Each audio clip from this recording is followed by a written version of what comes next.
Hello everyone, मी प्रतीक्षा इंगळे आजच्या ब्लॉगमध्ये तुम्हा सर्वांचं स्वागत करते. आजच्या ब्लॉगमध्ये विशेष असं आहे की आम्ही निघालो होतो पुण्यात. अर्थातच आमच्या सानिकाच्या वेडिंगचं ज्वेलरी शॉपिंग करण्यासाठी वेगवेगळ्या आउटफिट्सवरती. आणि ही आमची छोटी आई आणि ही माझी मम्मी. आम्ही खूप छान असं एन्जॉय करत आम्ही निघालो होतो आणि फायनली आम्ही पुण्यात पोचलो. वेगवेगळ्या ज्वेलरीजसाठी आम्ही वेगवेगळ्या शॉप्सला व्हिजिट केलं, वेगवेगळे व्हरायटीज पाहिले जे आम्हाला आवडले. कारण की स्पेशली आम्हाला हळदीसाठी ज्वेलरीज घ्यायचे होते, वेडिंगसाठी, सप्तपदीसाठी. आणि तुम्ही देखील जर स्ट्रीट शॉपिंग कधी केली असेल तर नक्कीच कमेंटमध्ये सांगायला विसरू नका. आणि खूप मजा येत होती. वेगवेगळे डिझाईन्स होते, वेगवेगळ्या आउटफिट्सवरती खूप छान कलेक्शन आम्हाला भेटलं. त्यानंतर मला असं वाटलं की मला बाहेर जावं लागतं इव्हेंटसाठी, तर एक हँडबॅग असणं मस्ट आहे. तर माझ्याकडे ऑलरेडी हँडबॅगचं खूप कलेक्शन आहे, बट आवडतं म्हणून मग बघायला काय हरकत आहे.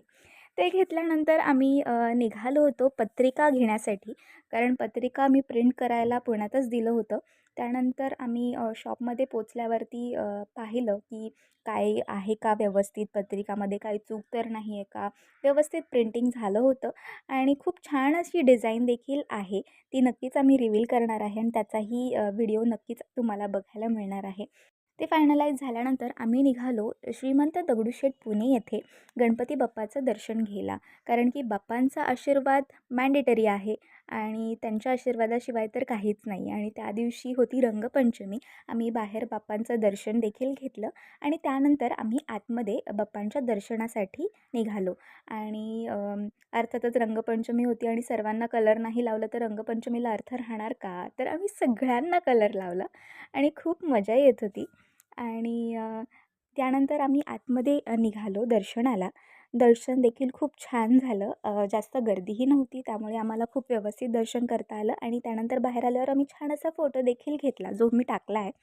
आणि त्यानंतर आम्ही तिथून निघालो.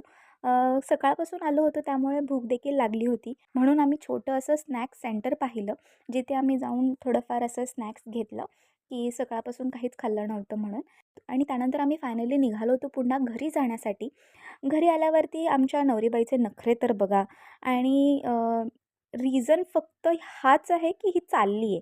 बाकी काही नाही आहे. असं कोणताही मोठा पराक्रम हिने केलेला नाही आहे ज्याच्यामुळे ही एवढी टायर्ड झालेली आहे. आणि हा माझा भाऊ, जो की खूप एनर्जेटिकली समोर येऊन म्हणतो आहे की मी ही खूप मोठी बॅग अशी उचलली आहे आणि घेऊन आलो आहे तर आम्ही कॅबमध्येच. बट त्याने ते घेऊन आला आहे, त्याच्यामुळे ह्याला नक्कीच असं वाटतं आहे की बाहुबलीच्या पुढच्या रोलमध्ये ह्याला कास्ट नक्कीच केलं पाहिजे.